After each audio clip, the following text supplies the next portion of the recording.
Okay, so just to say exactly what I said earlier, the ascetics arguments have been given in the first half of the paragraph.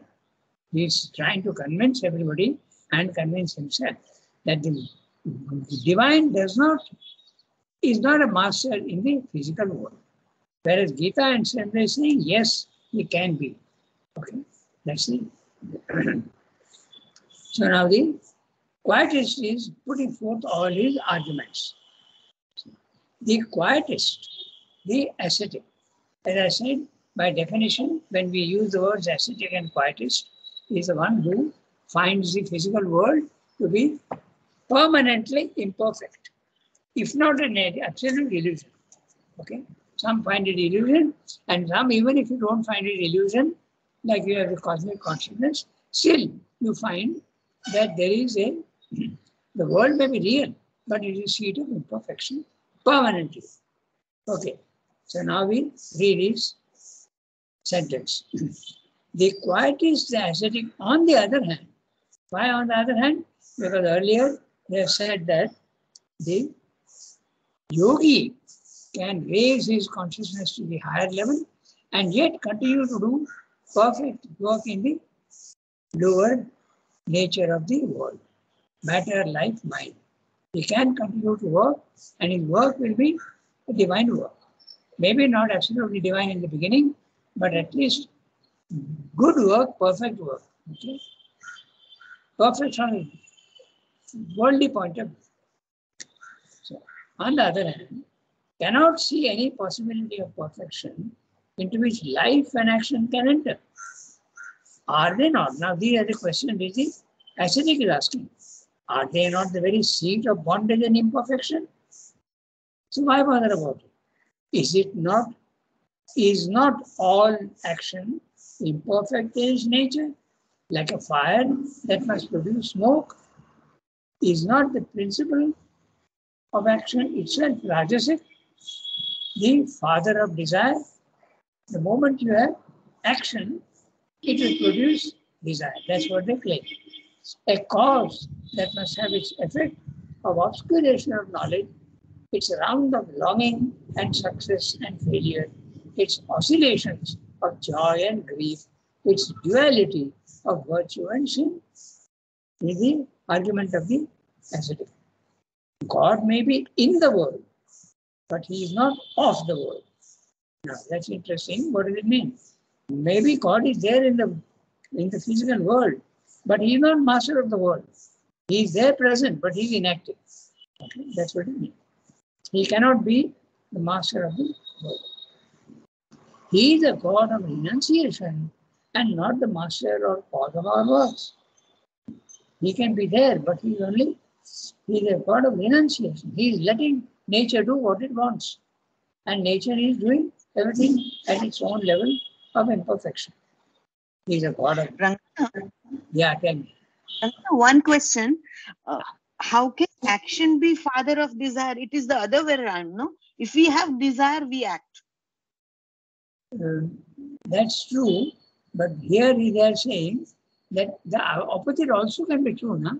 If you are in the physical world and you are acting, then the action itself gives an attachment. Because why are you acting? It's true what you're saying. Okay? Desire gives, but that's a field of the physical world. In fact, when only matter is there, okay, only matter is there, the principle of matter is before man or animal came on the scene. Okay, only matter is there. And the principle of matter is sluggishness, okay, inertia, non-movement. So now if life has to come in, it has to become the opposite of inertia. So nature does something very interesting. Nature puts desire into creatures. And desire is the one that pushes you to act. So what Pallavi said is true.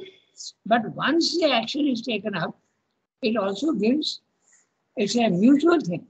The action, when you act in the physical world, when will you act?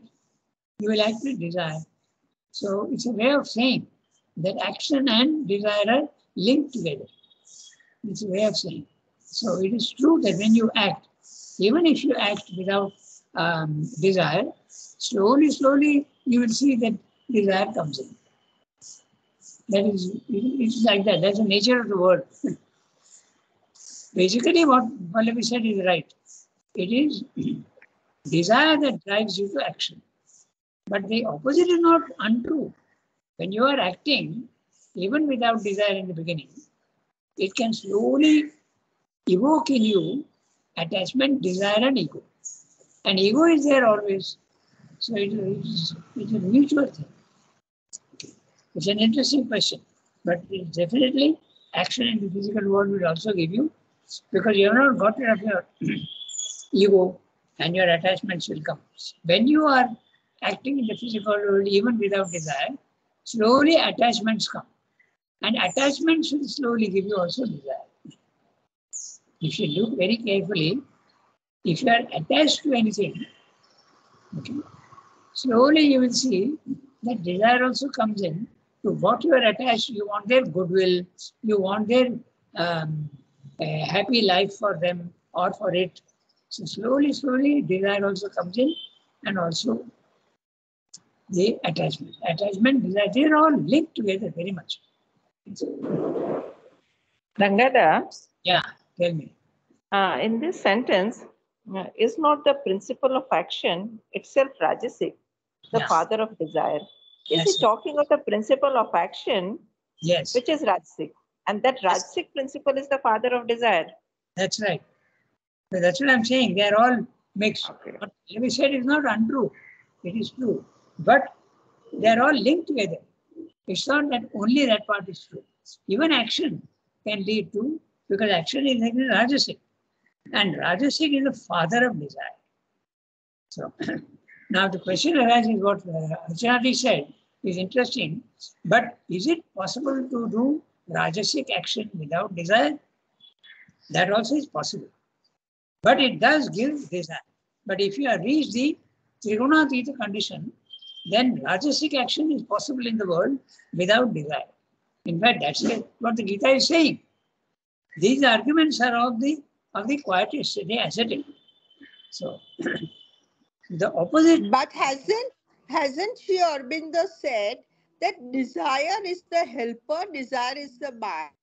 So initially you need desire to do certain actions, efforts, but then that same desire becomes a bar. That is So one has to know when Go is to accept the desire, when to get rid of the desire, that is and at be the master of it. initial stage. Ego is a helper, desire is a helper. But that time we are not doing yoga. Okay, remember that. When you feel that desire is something that is actually giving you sorrow and not happiness, then you want to get rid of it. Then desire becomes an obstacle. It's the next stage. Desire is a helper at a stage when you are at a lower level of consciousness. Ego, desire, attachment, these are all very helpful. As I said, when the evolution is coming from matter to life, okay? Life, purposely nature has put in desire as a goal, as an encouragement for you to act. Because if there is no desire, you won't act normally. Okay? So that's what he's saying. It is the father of desire. Rangada, can we say that the Rajasic principle of action Ah, is the father of desire? That means in a Rajasic action there is desire, but when you become Trigunatit, then it is not through desire that the work is done. It is through Trigunatitya work. That is actually, it is divine work. We do work according to the will of the divine once we go beyond the three gunas. yeah. Till it is Rajasic work we are doing, then desire is the father. Yeah, that's right. What you're saying is right. Because when you have become Trigunatīta, you are not acting with Rajas, Tamas, and Sattva. You have become an instrument of the divine, and he is acting through you. That's correct. But you are still acting. But the motive of action and the cause of action is not the three gunas, but the higher principles. Exactly. That's what I meant to say. Yes. That's correct. Absolutely correct. But in the physical world, they are all mixed up together. A cause, a father of desire. These are all the arguments of the quietist. Okay, I said, a cause that must have its effect of obscuration of knowledge, its round of longing and success and failure, its oscillations of joy and grief, its duality of virtue and sin. All these questions. Why indulge in action in the physical world? That's the argument. God may be in the world, but he is not of the world. He is not master of the world. These are all arguments, not Gita or Swayambhuva, or the arguments of the quietist. He is trying to convince you that better not do any action in the physical world. He is a God of renunciation and not the master or cause of our works. The master of our works is desire, and the cause of works is ignorance. Again, the argument of the quietist. If the word, the Kshara, is, in a sense, a manifestation or a leela of the divine, it's an imperfect play with the ignorance of nature, an obscuration rather than a manifestation. These arguments of the ascetic are right only at the superficial level. If you go deep into your own consciousness, then these are not true at all. Okay? So the imperfection starts changing its face, and you start seeing something else. You see it as a veil and like smoke on a fire. You are in the fire and you see that it's only smoke. And smoke is something that will disappear. Okay? If the world, the Kshara, the first level, is in a sense a manifestation or a leela of the divine, it's an imperfect play with the ignorance of nature, an obscuration rather than a manifestation. This is true if you are in the superficial consciousness. But if you go deep inside, as I said, you see the leela and it's not an imperfection, but it's only a covering, a veil, the outer nature. That is surely evident from our very first glance at the nature of the world, and does not the fullest experience of the world teach us always the same truth? Okay. Again, the same argument. That is surely evident from our very first glance. That's the whole problem. The first glance will show that it is imperfect, but a second and third and fourth glance will show you that it's not true. Okay? And does not the fullest experience of the world teach us always the same truth? Is it not a wheel of the ignorance binding the soul to continual birth by the impulse of desire and action until at last it is exhausted or cast away? Not only desire, but action also must be flung away. This final conclusion, which is not right. 90% right if you are in the superficial consciousness, but not true if you go deep inside. Seated in the silent self, the soul will then pass away into the motionless, actionless, imperturbable, absolute Brahman. This is a nirvana. So the three adjectives, four adjectives, describe what the Brahman consciousness is. Motionless. Your consciousness is absolutely static. Actionless, not acting at all. Imperturbable, not disturbed by anything that comes. Neither praise nor insult. You are absolutely calm and quiet. Absolute Brahman. To this objection, now he is coming to the Gita's answer. To this objection of the impersonalizing quietist, the Gita is at more pains to answer than to that of the man of the world, the kinetic individual.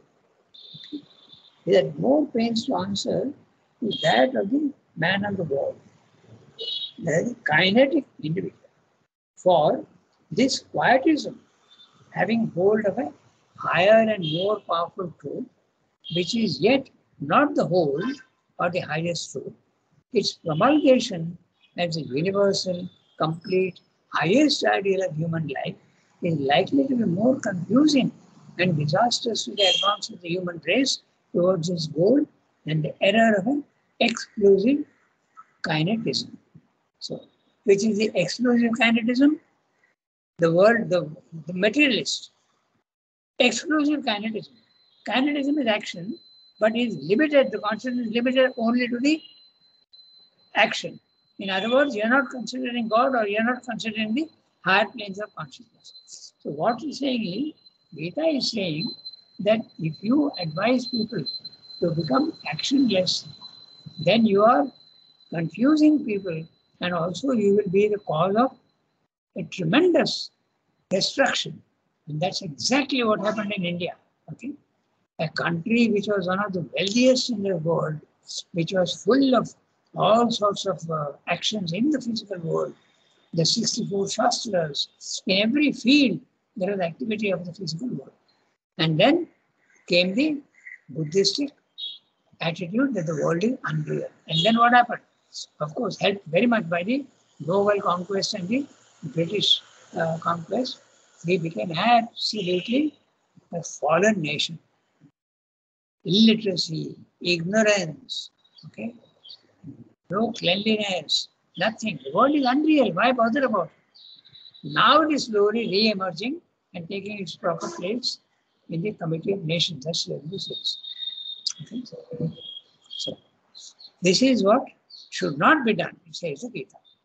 We don't give wrong advice to people, because if you, one who is a materialist, and you tell him that it's better not to work in the physical world, then you are causing a great confusion and a great danger also. It's very dangerous. In Life Divine, he says very clearly, the advice to people not to work in the physical world is a very great danger. So, you must go in consciousness higher, but you must continue to act in the physical world. Okay. And the phrase exclusive kinetism is clear, no? It is excluding everything except kinetism. That is the materialist. Okay? A strong one-sided truth, when set forth as the whole truth, you raise the part to the whole, creates a strong light, but also a strong confusion. But the very strength of its element of truth increases the strength of its element of error. I got a very interesting example just now. Okay, I'll tell you. It's absolutely true what he's saying. You know, with deafness, okay, it's a very interesting example, but it's absolutely true. My deafness is there, and they say, okay, you use a hearing aid. Okay?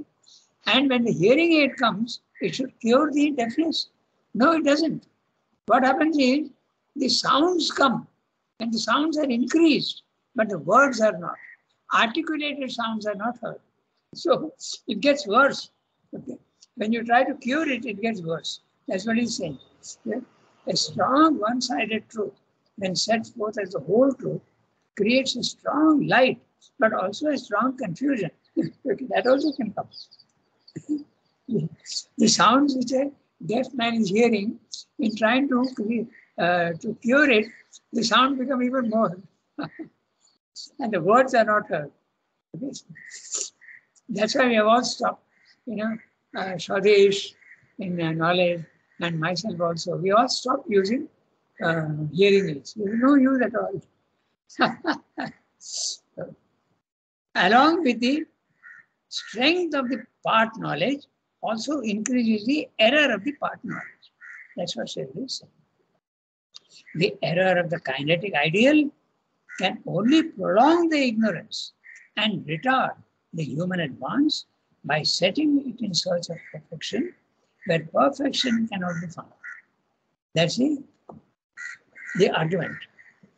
But the error of the quietistic ideal contains in itself the very principle of self-world destruction. Then the quote from the Gita, chapter 3, verse 23-24. Were I to act upon it, upon this principle of destruction, act upon the principle of inaction, says Krishna, I should destroy the peoples and be the author of confusion. And though the error of an individual human being, even though a nearly divine man cannot destroy the whole race, it may produce a widespread confusion, which may be in its nature destructive of the principle of human life and disturbing to the settled line of his advance. These last 4 or 5 lines are very interesting. We'll have a look at it. So Krishna is saying that if I don't act, then the world will be destroyed. How come? Because the world is nothing but action. And who is acting? It's a divine who is acting. He is the cause of all action. And if he says, I won't act anymore, the world cannot exist. The world will disappear. The action is a hallmark of the world. Constant movement. And if there is no constant movement coming from on top, the world will disappear. That's what he's saying. Now he's saying something interesting. Okay? He's saying, were I to act upon it, so that we have seen. Then he's saying that even individual human being stops acting, can it destroy the race? So somebody is saying it may not destroy the race, but it will certainly create confusion. And that's exactly what happened. Here is Buddha saying, actually not Buddha, but Buddhism says, action in the world is going to give you misery, so don't act and come out of the world. So it created a huge destruction. In fact, India was one of the, I don't know if it happened elsewhere, but in India it was the cause of the destruction of a culture, almost complete culture.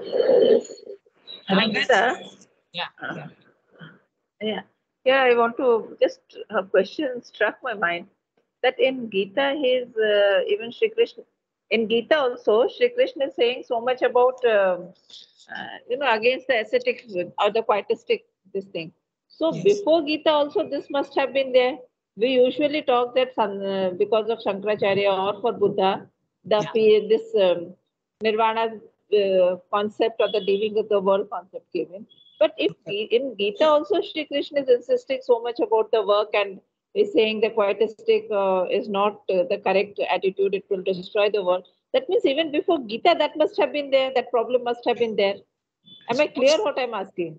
It's possible because indeed it was not there in the Vedic period. Yeah, in the earlier Vedic, as Shri Arvind often categorically mentions, in the earlier period, I'm talking of the earlier Vedantic period. So maybe in the later Vedantic period or whatever, I don't know exactly the periods, but before Gita, what I feel, because in Gita so much Shri Krishna is insisting. Yes. So it just struck my mind right now that if he is insisting so much, that problem must have been there. If a problem is not there, why should he talk about it? That's right. I think what you're saying is there is an element of truth in that because the Vedic period was the 5,000 to 10,000 years earlier. Then the Buddha came only in 2600 BC. Na?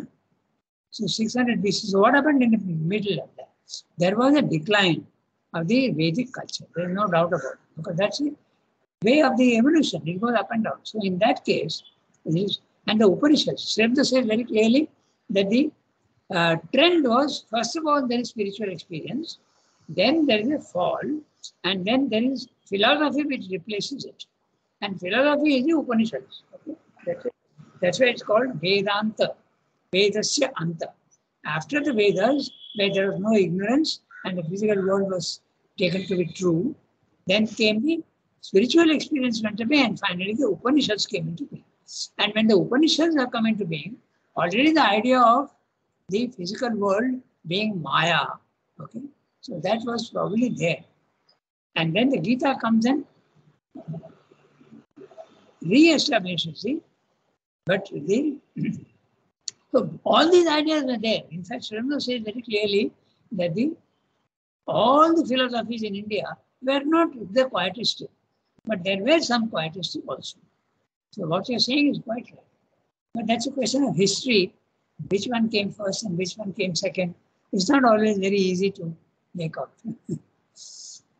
But that's true. Here, Ranga, Krishna is telling specifically to Arjuna, no, all this, because he didn't want to act. That's right.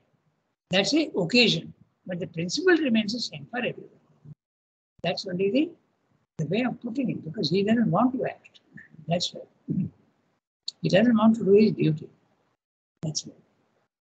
So let's finish the para. So he said, now, so Srimad is saying very interesting. He's saying, Gita is saying that If I don't act, the world will be destroyed. But I don't act as Krishna, he is divine.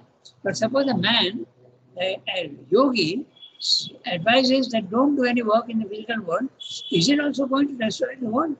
He says it will not destroy the world, but it certainly create part destruction. Okay, so it will create confusion, which may be in its nature destructive of the principle of human action. The principle of human action in the ignorant is desire and attachment and ego. But the principle of action for a spiritual man is without desire, without attachment, without ego. And he should continue to work in the physical world. That's what is being said in the paragraph. It may delay the settled line of his advance. That's what it is. And it happened. In fact, there was a delay of a huge 3,000, 2,500 years, maybe even more, 3,000 years of delay. And now it is being re-established. Okay, so we have another 6 minutes. So maybe we can read the next one. Therefore, the quietistic tendency, no, that's the last para. So we can read it and then we'll discuss it next time. Anyone? Yes, please. Yeah, please do that. Do that. Therefore, the quietistic tendency in man must be got to recognize its own incompleteness and admit on an equality with itself the truth which lies behind the kinetic tendency. The fulfillment of God in man and the presence of the divine in all the action of the human race. God is there not only in the silence but in the action.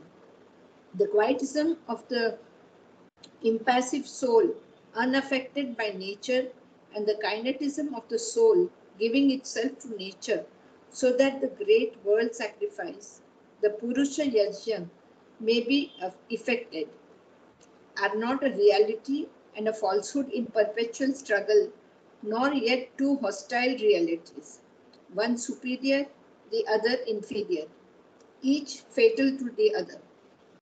They are the double term of the divine manifestation. The Akshara alone is not the whole key of their fulfillment, not the very highest secret. The double fulfillment, the reconciliation, is to be sought in the Purushottama, represented here by Krishna, at once Supreme Being, Lord of the worlds, and Avatar. The divinized man entering into his divine nature will act even as he acts. He will not give himself up to inaction. The divine is at work in man in the ignorance and at work in man in the knowledge. To know him is our soul's highest welfare and the condition of its perfection. But to know and realize him as a transcendent peace and silence is not all. The secret that has to be learned is at once the secret of the eternal and unborn divine and the secret of the divine birth and works. Janma karma cha me divyam. The action which proceeds from that knowledge will be free from all bondage. He who so knoweth me, says the teacher, is not bound by works. If the escape from the obligation of works and desire and from the wheel of rebirth is to be the aim and the ideal, then this knowledge is to be taken as the true, the broad way of escape. For, says the Gita, he who knows in their right principles my divine birth and works comes when he leaves his body, not to rebirth, but to me, O Arjuna. Through the knowledge and possession of the divine birth, he comes to the unborn and imperishable divine, who is the self of all beings. Ajovyaya Atma. Through the knowledge and execution of divine works to the Master of Works, the Lord of all beings, Bhutanam Ishvaraha. He lives in that unborn being. His works are those of that universal mastery. Fourth line from the bottom is Aja Avyaya Atma. Ajovyaya Atma, no? That one. Okay. The illusion. The Avyaya is made for the Sandhi. poetry. Yeah. Not Sandhi. In the Sandhi and also poetry, you eliminate the okay. So that completely the chapter, the principle of divine works. The principle of divine works is what then? Take your consciousness out of the body mind life, station it permanently in the spiritual planes of consciousness, where Trigunatita, all the three gunas, you are not attached to your body, you are not attached to your vital, nor your mind, and you are absolutely imperturbable. Nothing affects you. When nothing affects you and nothing can influence you, your action in the physical world can be very, very perfect. That's what he's saying. So we'll go through this next time, okay? And we will go on to the 15th chapter, the possibility and purpose of avatar. Here also, there are quite a few chapters on avatarhood. There are, I think, process of avatarhood, and then there is the divine birth and divine birth. There are 3 chapters on avatarhood. Because it's a very, very rare principle. It's only in India that you have the concept of the avatar. The others don't accept. Man can never be divine. But in our Indian conception, it's very possible for man to be divine in consciousness. And even in the physical body, that's Remember introduction later. We'll discuss this next time. Okay? Au revoir, everybody. Have a nice day. Sorry. Merci beaucoup. Okay. Thank you, Raghav. Thank you, Rangada.